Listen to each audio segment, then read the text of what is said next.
Vasu. Yes yes the Palakol boys కమర్. గోదావరి జిల్లాలో పుట్టిన వ్యక్తిగా మీకు గోదావరి జిల్లాలో పుట్టిన దర్శకుడు కథ చెప్తే ఆటోమేటిక్గా మనకి కనెక్ట్ అయిపోద్ది, బాగా ఈజీగా కనెక్ట్ అయిపోద్ది, అంటే ఆ ప్రాంతం సంబంధించి కాబట్టి. సో ఇది ఈ ప్రాంతం కాకుండా మిగతా ప్రాంతాలు కూడా బాగా నచ్చుతుంది అనే అంశంతో ఏ అంశం నచ్చి మీరు ఈ సినిమా కథ యాక్సెప్ట్ చేశారంటే? ఫస్ట్ ఆఫ్ ఆల్ సురేష్ గారు, మీరు ఇంత ఫార్మల్గా ఇంత నీట్ క్వశ్చన్స్ అడిగితే మీకంటూ ఒక ఇమేజ్ ఉంది జనాల్లో, దయించి దాన్ని పాడు చేయకండి. మీ మీద మాకు ఒక ఎక్స్పెక్టేషన్స్ ఉన్నాయి. వస్తా, నెక్స్ట్ వస్తా. ఇప్పుడు ఇందాక ఎవరో నాకు చెప్తున్నారు లోపలికి వచ్చినప్పుడు, ఏమండి సురేష్ గారిని పిలిస్తే ఛాంబర్లో మీకు ఫోన్లు వస్తాయని చెప్పి, ఫోన్ తర్వాత పబ్లిసిటీ వస్తుంది, ముందు రమ్మని చెప్పాను నేను.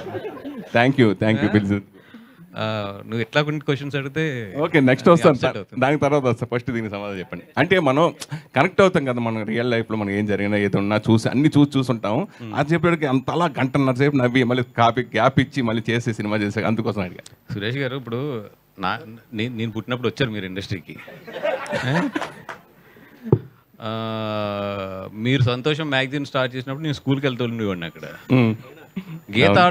గీత ఆర్ట్స్లో కథ లేకుండా ఓన్లీ కామెడీ మీద తీసిన నేను ఎంత చెప్తే మాత్రం మీరు నమ్మేస్తారు. అది అరవింద్ గారు ఒప్పుకుంటాడు ఫస్ట్ అయినా, అసలు ఒప్పుకోరు. దీంట్లో అంటే మేము ఇంకా రివీల్ చేయలేదు, ఫర్దర్గా రివీల్ చేయబోయేది అంటే వినోద్ కుమార్ గారు.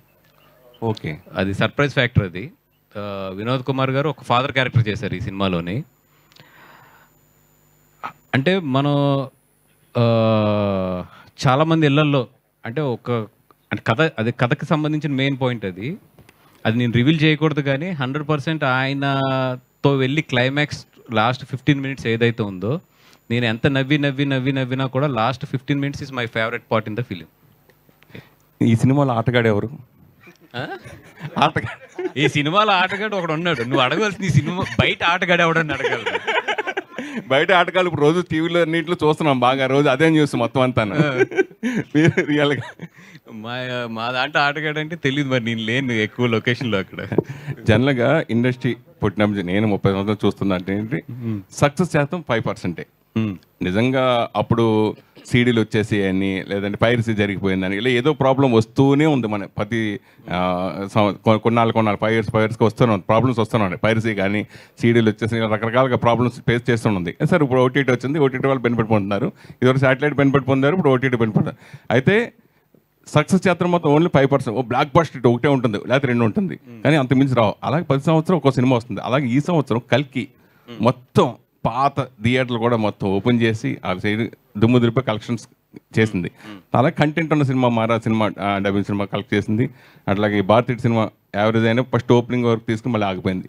సో ఇది కామన్గా జరుగుతూ ఉంటుంది. ఇందాక మీరు చెప్పారు కదా, ఇంకా అయిపోయింది, కొన్ని థియేటర్లు మూసుకోవాల్సింది. ఎందుకు ఆ మాట అనాల్సి వచ్చింది? సక్సెస్ అయితే ఇప్పుడు ఒకేలా ఉంది కదా, ఎందుకు అది మళ్ళీ ఇప్పుడు వరుసగా ఈ చిన్న సినిమా కూడా బ్లాక్ బస్టర్ చాలా సినిమాలు ఉన్నాయి.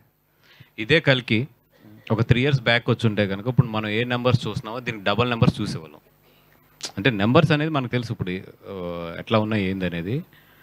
అంటే కలికి దాని కెపాసిటీ ఏంటో థియేటర్స్లోని స్టిల్ ఈరోజు ఒక 30% పీపుల్ ఏంటంటే ఇంకా అది ఓటీటీకి వస్తుంది కదా అక్కడ చూద్దాం అని చెప్పి ఇంకా సినిమా చూడకుండా ఇంట్లో కూర్చున్న వాళ్ళు ఉన్నారు. ఇదివరకు అలా ఉండేది కాదు. నిజంగా అంత పెద్ద సినిమా, అంత పెద్ద హిట్ అయితే బాహుబలి 1 or 2 టైంలోని నెక్స్ట్ అసలు మాకు 3-4 weeks థియేటర్గా ఫుల్ అయిపోయిన రోజులు ఉన్నాయి. మగధీరాకు కానీ, బాహుబలి 1 కానీ 2 కానీ. ఇప్పుడు మరి కలికి అంత పెద్ద హిట్, అంత బాగుంది, కానీ స్టిల్ దానికి రావాల్సిన ఇన్కమ్ అయితే రాలేదనేది నా ఒపీనియన్. దానికి ఏంటంటే వాట్ ఎవర్ నేను చెప్పాను ఇందాక, థియేటర్స్కి జనాలు తగ్గుతున్నారు అనేది చెప్పాను. అట్లా రెండోది చూస్తే ఇప్పుడు కలికి లాంటి సినిమా 2 yearsకో 3 yearsకో వస్తుంది. ఇప్పుడు మాకు నిజంగా చూస్తే డిసెంబర్ నుంచి మొన్న కలికి వచ్చే వరకు కూడా ఫస్ట్ టైం ఎగ్జిబిటర్స్, పెద్ద ఎగ్జిబిటర్స్, నేను చెప్పేది ఎక్కడో చిన్న ఎగ్జిబిటర్స్ కాదు, కరెంటు బిల్లు కట్టలేని సిచ్యువేషన్లో వెళ్ళిపోయారు వాళ్ళు.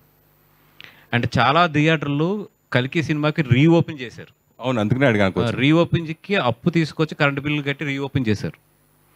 ఇప్పుడు కొన్ని బీ సెంటర్స్ ఉంటాయి, ఏ సెంటర్స్ వదిలేసేయండి, బీ సెంటర్స్ ఉంటాయి. బీ సెంటర్స్లో ఇప్పుడు మేము డిస్ట్రిబ్యూషన్లో కూడా ఉన్నాం కాబట్టి జనరల్గా మాకు ఏంటంటే వాళ్ళతో ఎప్పుడు కూడా రొటీన్ లెక్కలు ఉంటాయి, 1 lakh 2 lakhs. అది వాళ్ళ ఆఫీస్కి 4-5 సార్లు తిరిగేస్తుంటే మా అందరూ ఆశ్చర్యపడ్డా, ఎందుకు ఈయన థియేటర్ ఓనర్ గారు ఇన్నిసార్లు తిరిగేస్తున్నారు, ₹1,00,000 పెద్ద అమౌంట్ కాదు కదా, ఎప్పుడు ఇంత ప్రెజర్ పెట్టరు కదా, ఏంటి అంటే they have to pay the power bills to open for the theatre for కలికి సినిమాకి. అలాంటి సిచ్యువేషన్కి వెళ్ళిపోయారు ఎగ్జిబిటర్స్ చాలామంది. ఇప్పుడు మళ్ళీ చూసుకుంటే ఇప్పుడు కలికి అయిపోయింది, ఇక్కడ నుంచి మళ్ళీ పెద్ద సినిమా ఎప్పుడుంది? Devara September 27th. దాని తర్వాత మళ్ళీ పెద్ద సినిమా అంటే December 6th పుష్ప. ఈ మధ్యలో గ్యాప్లో కరెంట్ బిల్స్ తట్టుకోవడం కానీ ఇవన్నీ తట్టుకోవడం కానీ ఇవన్నీ ఓకే, ఇన్కమ్ ఎంత క్రియేట్ చేస్తున్నా కూడా ఈ సినిమాలకు రావాల్సిన రెవెన్యూ అయితే మాత్రం డెఫినెట్గా 30-40% తక్కువే వస్తున్నాయి. అది అంటే కల్కి రికార్డ్స్ని పుష్ప 2 బ్రేక్ చేస్తుందా? చేస్తే బాగుంటుంది, ఇండస్ట్రీ బాగుంటుంది, ది ఎగ్జిబిటర్లు బాగుంటారు. అది ఒక సినిమాని ఇంకో సినిమా 100% బ్రేక్ చేయాలి ఇప్పుడు కూడా. నితిన్, ఇప్పుడు సచిన్ రికార్డ్స్ కోహ్లీ చేయలే, అలాగే ఎవరికాలు రికార్డ్స్ బ్రేక్ చేసుకుంటూ వెళ్ళాలి. నితిన్ గారు సార్ జనరల్గా చిన్నప్పటి నుంచి మనం టీవీలో చూస్తూ లేకపోతే సినిమాకి వెళ్ళి సినిమా చూస్తూ ఒక ఫేవరెట్గా మనం హీరో, మనం ఫ్యామిలీలో ఎవరున్నా కానీ ఒక అభిమానించేస్తాం కొంతమంది. అలాగే మీరు నాయకి సాంగ్లో స్వర్గీయ ఎన్టీఆర్ దగ్గర నుంచి ఇప్పుడు మీ ఎన్టీఆర్ జూనియర్ ఎన్టీఆర్ వరకు వరుసగా అందరి హీరోల్ని ఇమిటేట్ చేస్తూ అద్భుతంగా చేశారు. సాంగ్లో చూసినప్పుడు చాలా బాగుంది అది. సో చిన్నప్పుడు మీరు అభిమానించే హీరో ఎవరు, ఇప్పుడు అభిమానించే హీరో ఎవరు?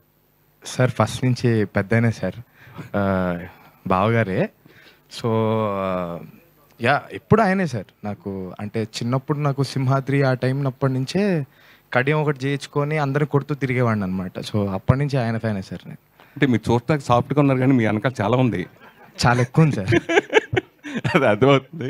అంటే మెయిన్ కొన్ని లాంగ్వేజెస్, అంటే నేను ఒక పలానా మాస్ హీరో అయిపోదాం ఇట్లా అయిపోదాం అని అనుకుంటారు కదా. మ్యాట్ సినిమా జరుగుతున్నప్పుడు ఆ సినిమా సక్సెస్ అవుతుంది నమ్మకం ఉండి కూడా ఈ సినిమా ఒప్పుకోవడానికి మెయిన్ రీజన్ ఏంటి? అలాగే ఈ లాంగ్వేజ్ కొన్ని లాంగ్వేజ్ రాయలసీమ హీరోగా కొంచెం ఆ ప్రాంతం కథ అయితే కనుక దాని మాడ్యులేషన్ వేరేగా ఉంటుంది, తెలంగాణది వేరేగా ఉంటుంది, గోదావరి వేరే, ఇట్లా దీనికోసం మీరు ప్రత్యేక తీసుకున్న జాగ్రత్తలు ఏంటి? సార్ ఇందాకే మాట్లాడుకున్నాం కదా సార్, సినిమా అంటే అంత జనాలు రావట్లేదు థియేటర్కి, అలా ఉన్నప్పుడు మనం కూడా ఏదో పెద్ద హీరోలాగా చేసేద్దాం అని అనుకోకూడదు సార్.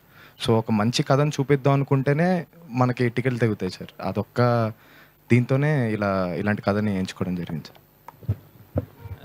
సంతోషం సురేష్ గారు, మీరు సంతోషం సురేష్ నుంచి కాంట్రవర్సీ సురేష్ గారు అయ్యారు, మళ్ళీ సంతోషం సురేష్ అయిపోతున్నారు ఏంటి?